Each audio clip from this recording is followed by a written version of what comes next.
Loke. Ikaw naman, Loke.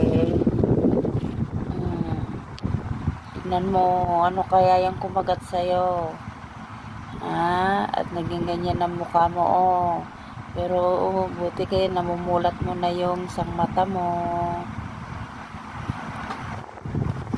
Kaso lang yung pagkamot mo, yan, nabitak na tuloy yung bukol dyan sa may ano mo. Hmm. Pero mano ka naman, magana ka naman kumain. Hindi ka naman nag-iiyak.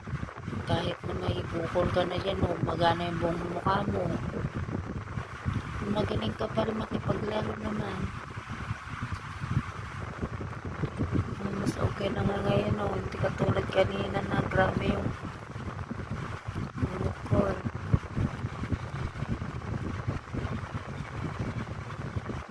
Baka may kumagat siguro insekto sa'yo. Kaya ganyan namaga yung mukha mo namin.